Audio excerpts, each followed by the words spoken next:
هذا من أخطر الأمراض الفكرية والعقدية التي تهدم الأمة من الداخل، وخاصة الشيعة الإمامية الاثني عشرية الذي لهم المئات من القنوات ويسخرون الأموال الطائلة من إيران، وهي أموال الخمس تنفق على من يتشيع لكي يقوم بالدعوة إلى تشيع أهل السنة في المسلمين، وإذا بفتنة عظيمة هوجاء يحدثها هؤلاء في غفلة من الناس، خاصة وهم يعتمدون على مبدأ يسمى التقية، أي يخفون ما لا يظهرون، يبدون لك أنهم إنما يعملون على تنوير الناس انطلاقا وبناء على محبة آل بيت رسول الله، لكن عياذا بالله حينما تطمئن إليهم يبدأون في إثارة بعض الشبهات الفكرية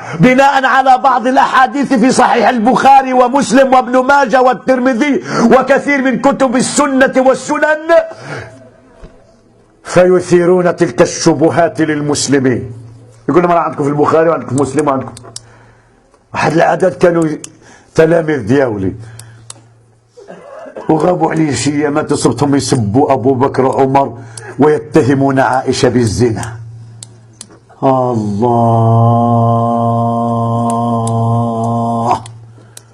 فرقوا العلماء، فرقوا يا العلماء اللي بغيتوا تكونوا الإنسان المسلم الذي يصلح إن شاء الله تعالى لحمل أمانة هذا الدين. خطر المغرب كان في منأى عن هذه الفتنة، فتنة الشيعة والتشيع. الآن راه كاين، وراهم كيبغيو يديروا الحسينيات في المغرب، ولا دات شي حسينية في هذه البلاد. عرفوا بين الحسينية هي وكر من أوكار التجسس لخدمة مشروع الصفويين الذين لا زالوا يأملون في بناء ما يسمى إمبراطورية الفرس، لأن المجوسي أبو لؤلؤ الذي قتل عمر لا زال له هنالك في إيران واسمه عنده ضريح يطاف حوله ويسب هنالك أبو بكر وعمر وعثمان. إيران اللي تفتنت الناس بإيران، واللي حسب لهم الثورة الإيرانية هي ثورة إسلامية. لا نجتمع مع هذا الفكر لا في القواعد ولا في الأصول ولا في الغايات.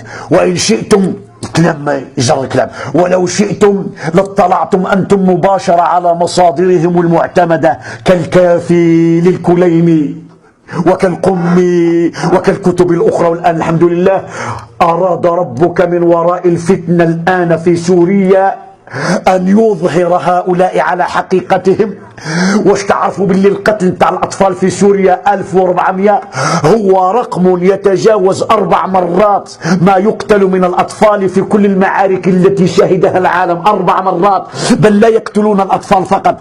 بنية عندها 4 شهور عذبوها قبل قتلها. هذه القلوب التي تقتل هؤلاء هل هي قلوب عياذا بالله يعني سليمة؟ والله إنها قلوب تتقطر سما وبغضا لأمة رسول الله من أهل السنة، ولا تجدون تلك السموم إلا في صورة كلمات مسطرة في مصادرهم تقول إن أعداء أهل الشيعة هم أهل السنة، وعداوتنا للنواصب، يسمون النواصب العداوة نتاعنا لهم هي عداوة مطلقة. وإذا جلس سني على فراش الشيعي وأدخله تقية فقط، فإذا خرج السني فلو غسل بماء البحر كله ما أزيلت نجاسته، فالسني هو أنجس خلق الله على الأرض.